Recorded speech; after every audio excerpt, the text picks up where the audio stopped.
Act 4 opens inside the jail. Several months have passed. It's the small hours of the morning, and we see the barren and empty nature of the place. Once again, Millie uses the stage directions to make it clear what's going on. There's a high barred window, a great heavy door. The place is in darkness, but for the moonlight seeping through the bars. In other words, the symbolism of there being no light in this place. It's just a dark place. And there's a bit of drunken nonsense between the marshal, who is the jailer, and Tituba and Sarah Good, who are going to, inverted commas, fly to Barbados. So Tituba's way of handling the fact that she's going to her death is to just fantasize and say, concoct a picture of a wonderful place that they'll be going to. There'll be no hell in Barbados. Devil, him be pleasure man in Barbados. Him be singing and dancing in Barbados. It's you folks, you riles him up round here. It be too cold round here for that old boy. So basically Tituba's lost her mind, and she's got this fantasy about that's where they're going. When Danforth comes in, he asks where Mr. Paris is, and it turns out that Paris has been going amongst the people who will hang and praying with them. And he's sitting with Goody Nurse right now because Rebecca Nurse is going to be executed that morning, and John Proctor is due to be executed this morning as well. So it's a sombre time.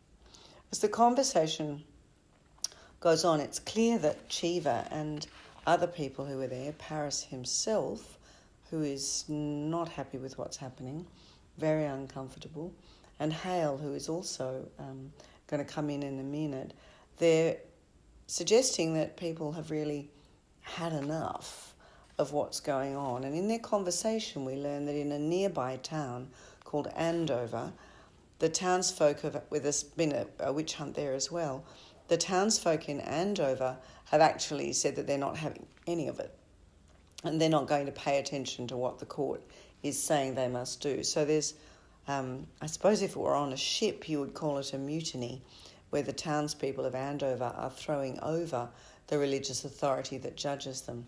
I don't know what you call it when people revolt against. Maybe it's a coup, maybe it's a revolution, but they're casting aside the authority of the church and the court in Andover, and Danforth is thankful that he hasn't had to go there, but the suggestion is that perhaps the population of Salem is also getting ready to stop supporting the court.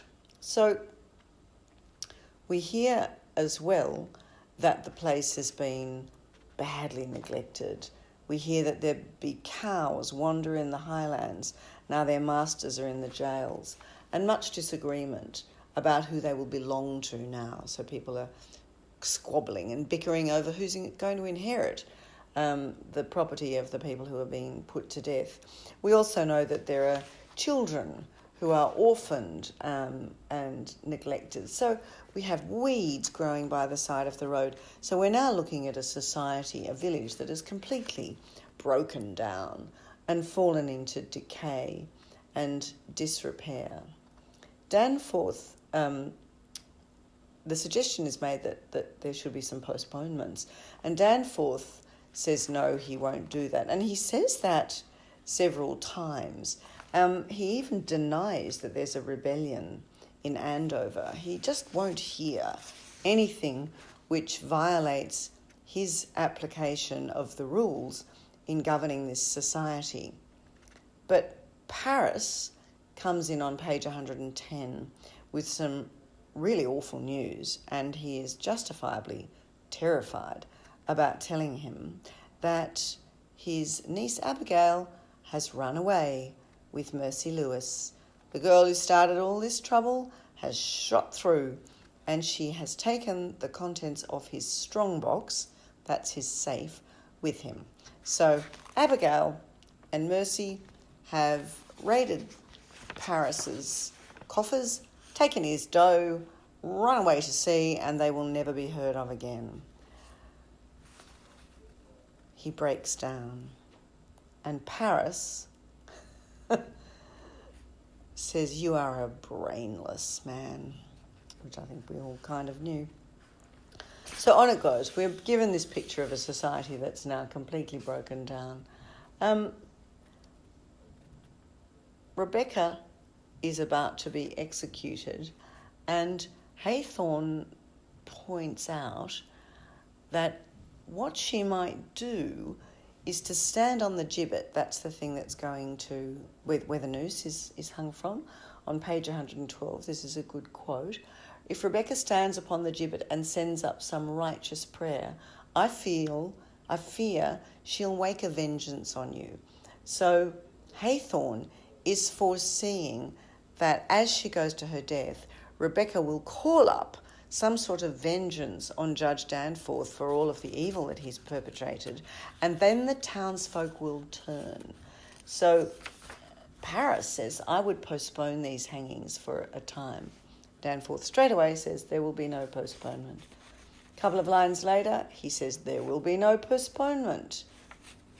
Once again, Paris is fearful that people are not necessarily supporting what the court is deciding to do. Paris argues again and requests that there be some postponement.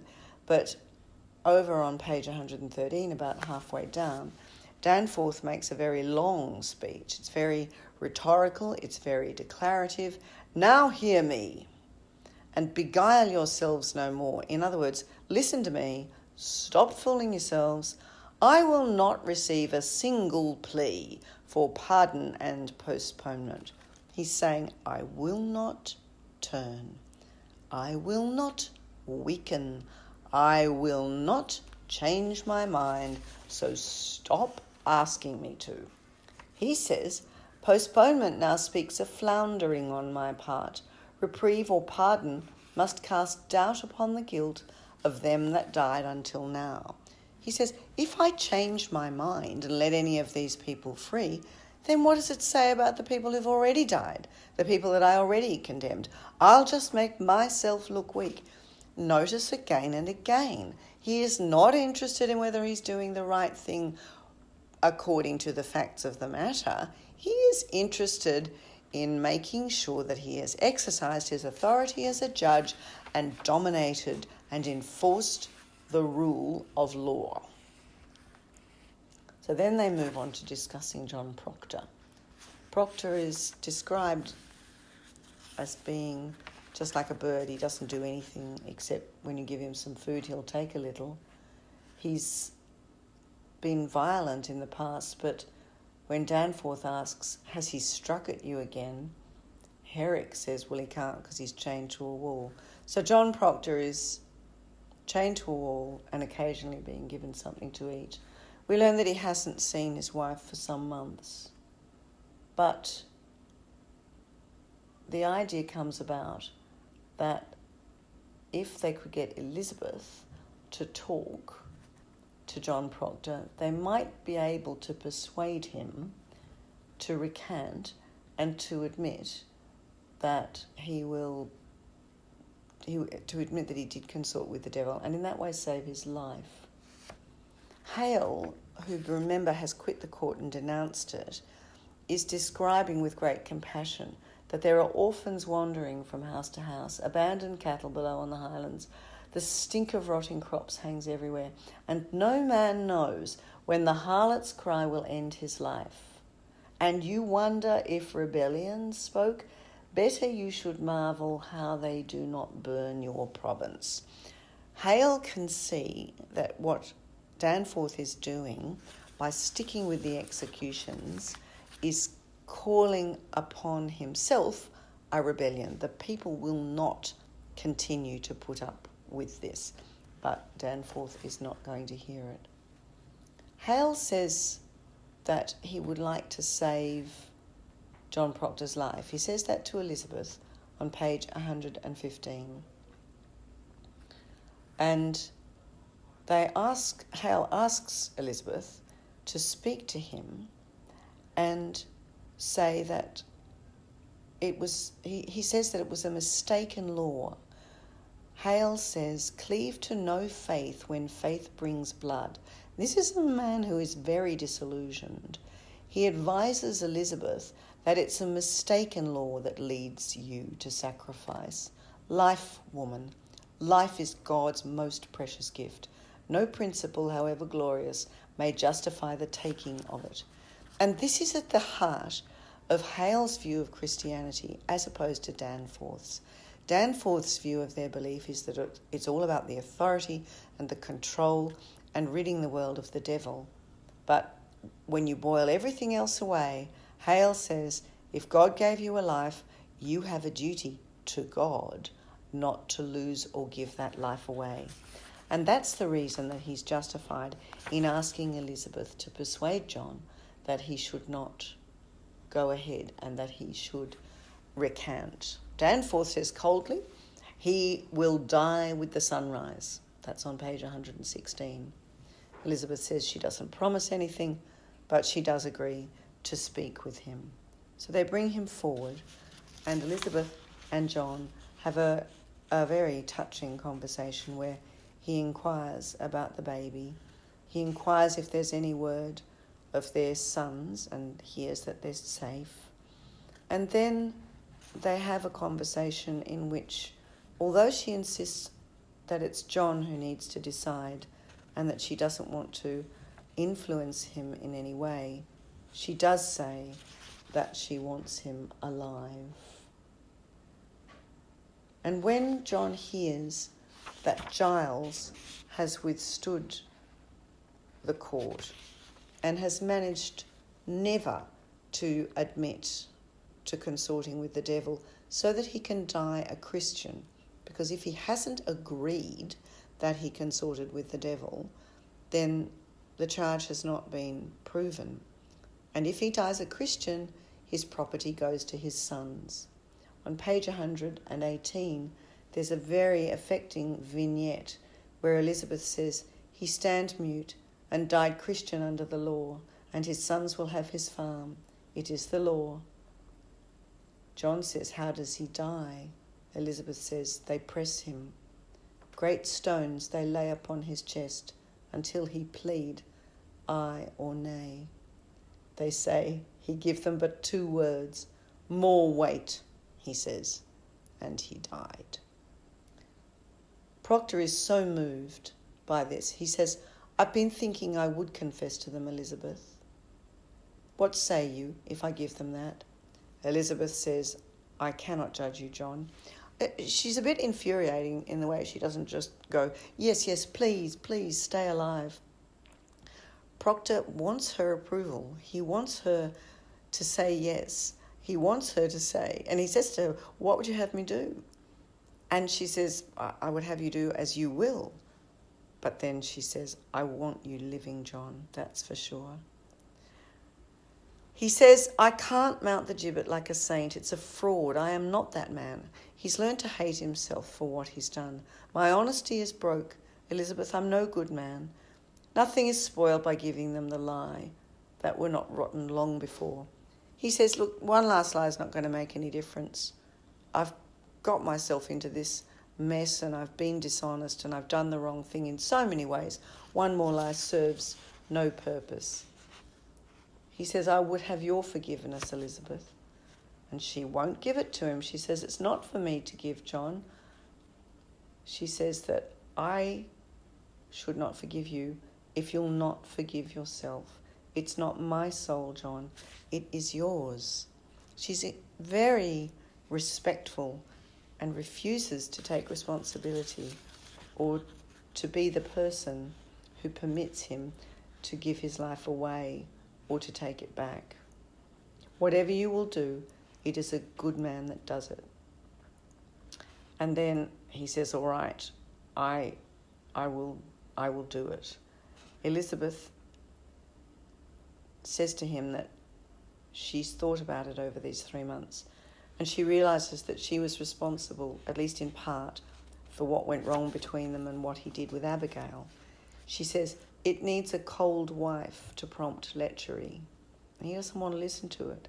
But she goes on and she explains herself and says that she felt so inadequate. She felt so plain, so poorly made. She didn't really believe that he could love her honestly because she didn't love herself.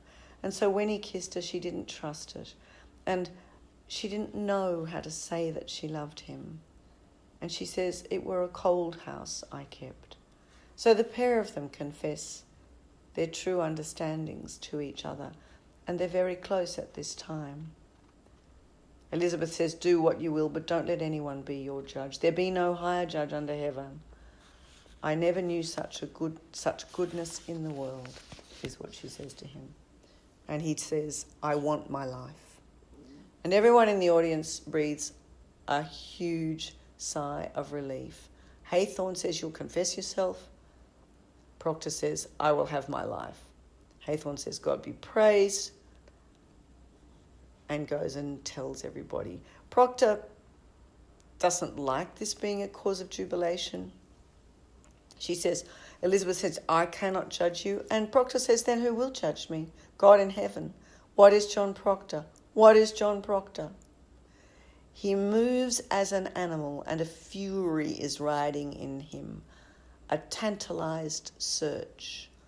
The bestial nature of John Proctor is often referred to, and in the stage directions, Miller is directing us to see that he's going back over it. He's looking back inside himself. I think it is honest. I think so.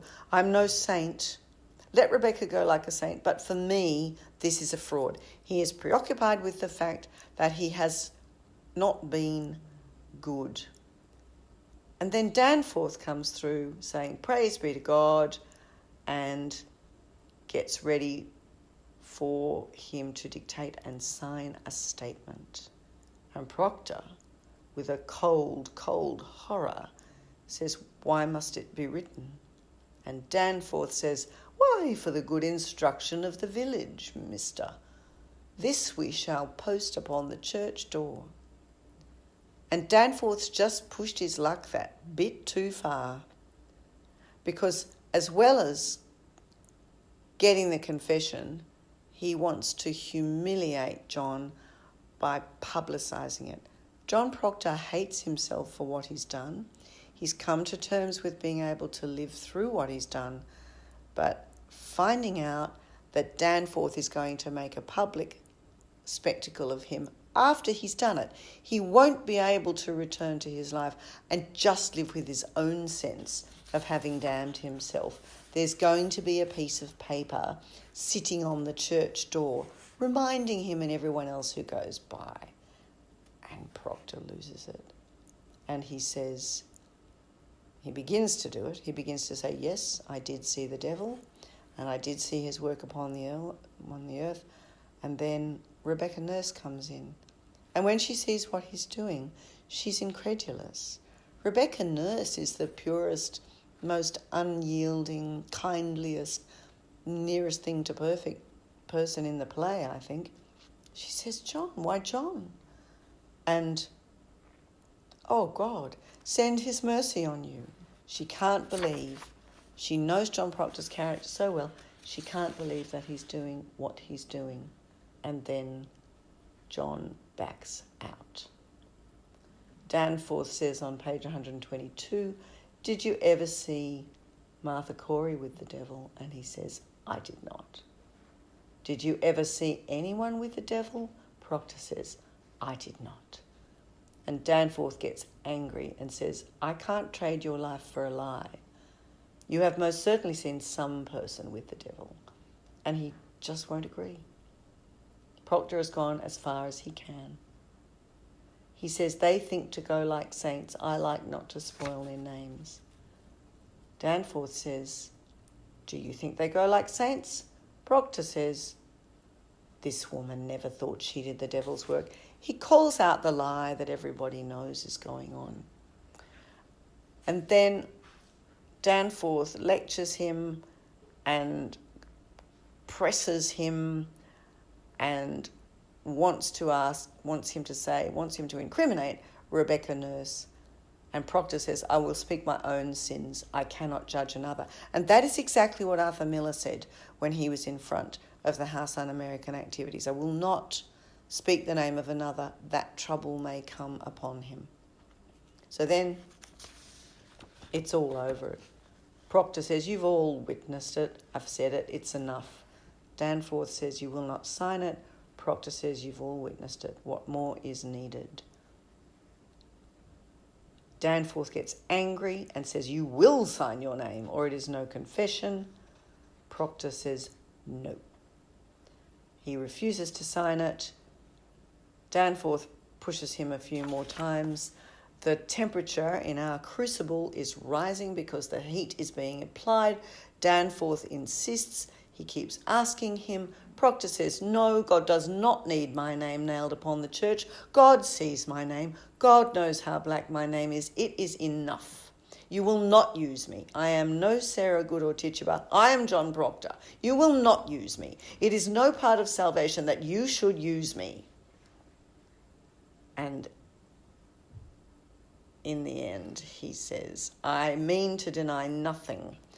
And he says, when Danforth asks him for about the 15th time why you will not, Proctor screams with a cry of his soul, is the stage direction, because it is my name, because I cannot have another in my life, because I lie and I sign myself to lies.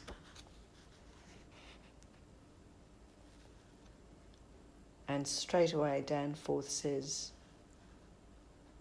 which way do you go, mister? Proctor says, there's your first marvel. You have made your magic now. For now I do think I see some shred of goodness in John Proctor. As far as Proctor is concerned, by refusing to be complicit in the lies he knows the court is telling, by not saving himself, he regains his honour in his own eyes. He says, I see some shred of goodness in John Proctor. And then we see Rebecca Nurse being taken away. And then John Proctor is taken away as well.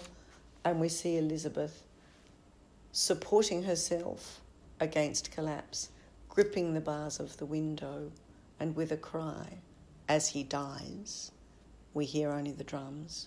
He have his goodness now. God forbid I take it from him. And that is where the play ends. The theme is that John Proctor embodies the idea that a person can retain a sense of integrity and moral honesty in spite of extraordinary external pressure. It's a tragedy for John Proctor, but it's also a victory for the moral conscience he represents. We despair for his personal fate, but we know because he's died this way that there is hope for the community and that there is hope for humanity, that a person can stand out and survive against the wrongdoing of a society that has become sick.